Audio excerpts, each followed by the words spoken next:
Hi, hi, hi.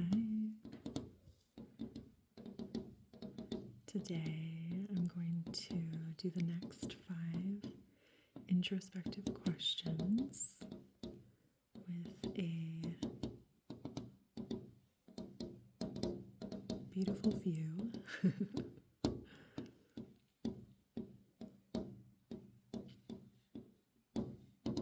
So I'm just going to be telling you my answers to the next 5, so 6 through 10 questions out of the 15. And yeah, just going through my answers. If you're unfamiliar, this space is Grow Gently with Me, where we grow together at an intentional pace with ASMR instead of overstimulation. I softly speak about personal growth, self-directed learning, introspection, and vulnerability.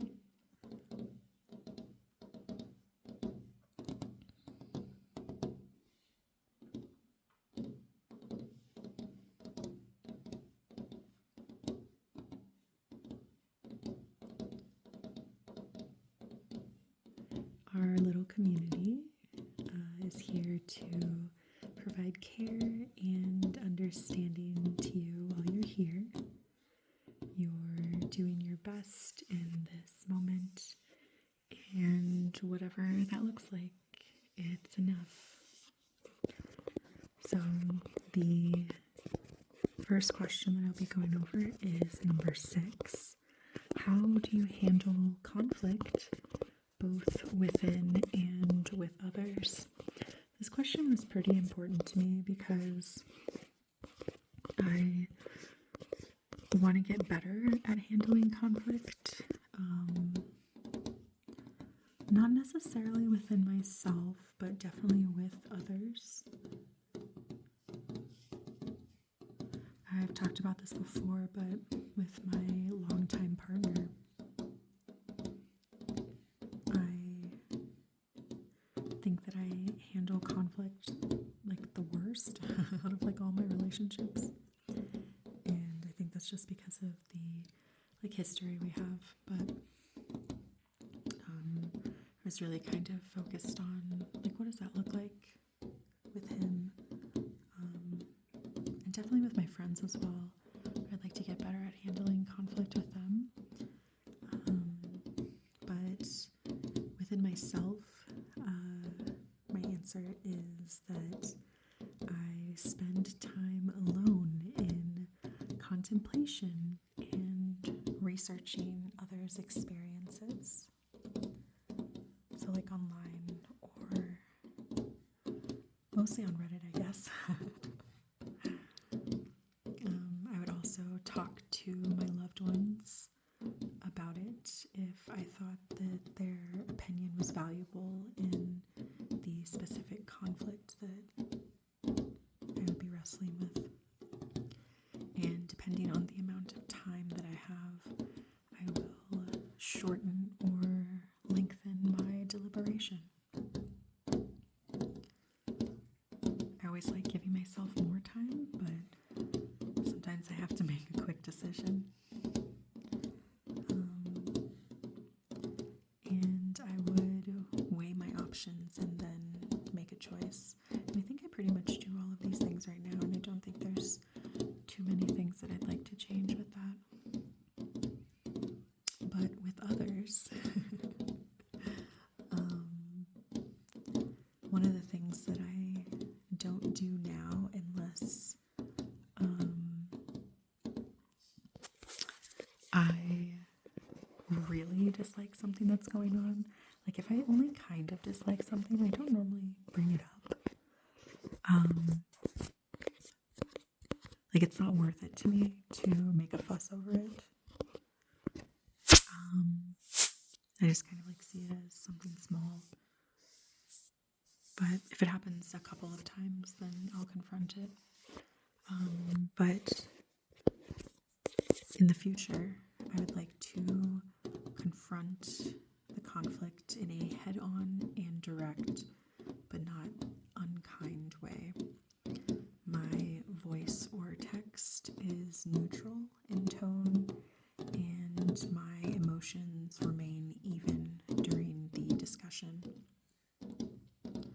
If I start to feel my emotions rise to where my judgment becomes clouded, I excuse myself and return only after I've calmed down. I think that I have trouble doing that because I just really want to resolve the situation. And taking time out of that resolution doesn't feel productive to me. But I'd like to get over that. So the next part is I don't think conflict has to be resolved ASAP unless the situation is urgent. So I'd really like to get to that point. I am not petty. I've definitely worked on this over the years. I think that I'm the least petty that I've ever been. But I would just like to not be petty, especially with the people that I love.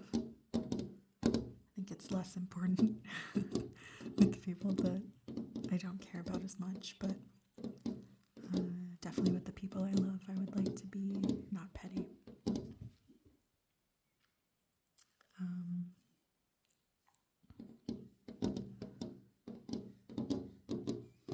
Some other things I have here are I sit in discomfort and am patient with others' negative feelings, except if they become disrespectful. I then stop the conversation and return only when they are calm, or I reschedule. I listen attentively and take my time speaking so that I clearly say what I mean. Because I've definitely, in the heat of the moment, said things that I haven't meant.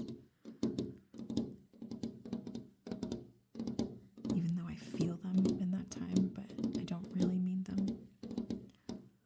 It's just kind of like a ranting type of situation, which the other party doesn't have to be a part of your rants, That should be private or with somebody else who's not involved in the situation.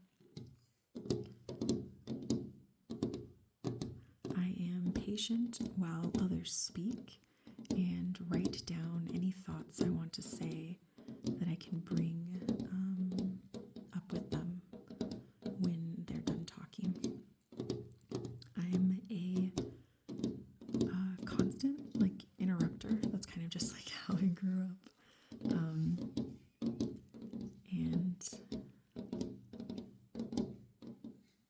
if I have a thought that feels urgent in my head, then I like to say it.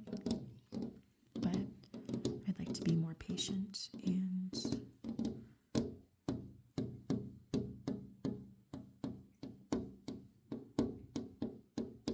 not interrupt people as much, especially in a conflict. I think it's fine within you're just talking and having fun with your friends or your loved ones or whatever, but in a conflict, I think that the other person should give you time to speak, and you should give the other person time to speak as well. I assume good intent. This one I also have trouble with.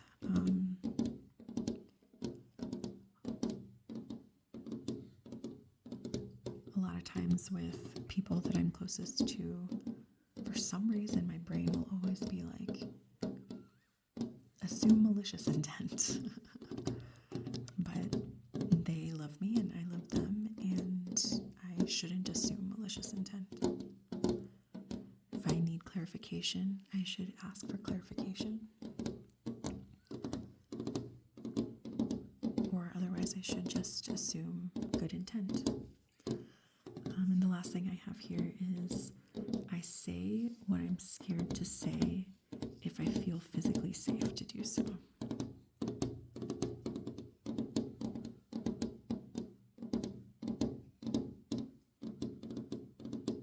Sometimes I'll keep things in even though it's like a really big emotion that I'm feeling that the other person like should know about, but even if I'm scared to say it, I should still say it. So that's hopefully what I'm going to work on in the next 5 years. And I changed question 7. Originally I had, how do you make those closest to you feel? But I changed it to, how do you want those closest to you to feel around you? Because we're not really like responsible for other people's feelings, and we can't make anybody feel anything. So I decided to change that question. But I want the people closest to me to feel loved and cherished and seen and highly regarded and important and appreciated and listened to and considered and worry-free and safe.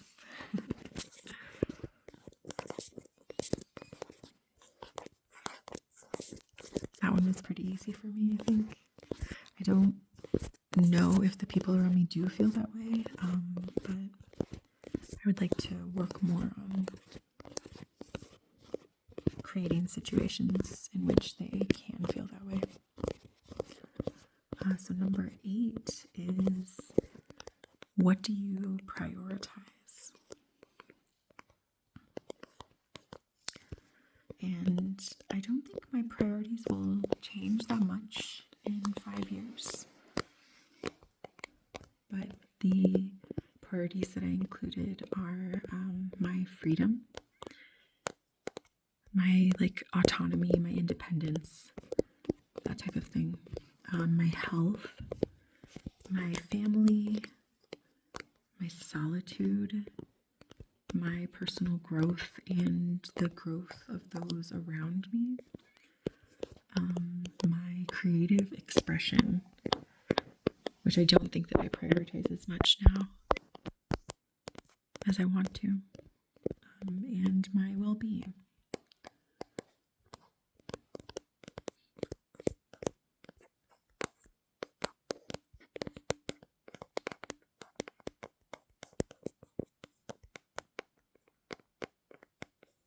Yeah, that one was pretty easy to answer.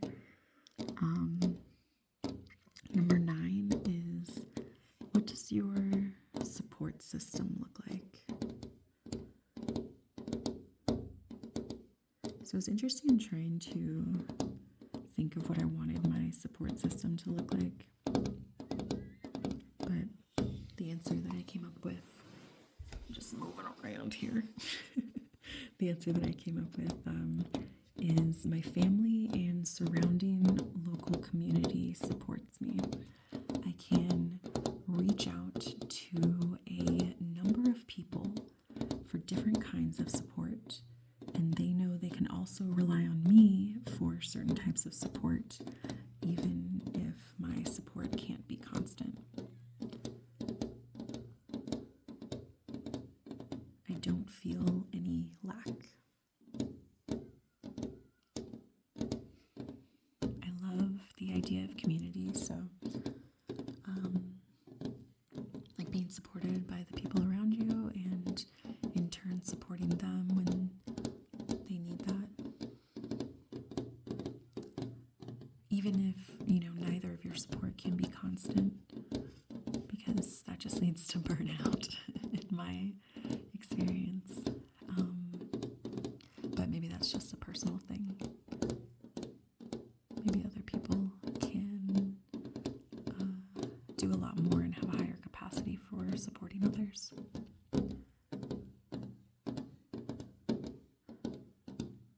But I really like to live in a community like that. question that I'm going to answer today is number 10.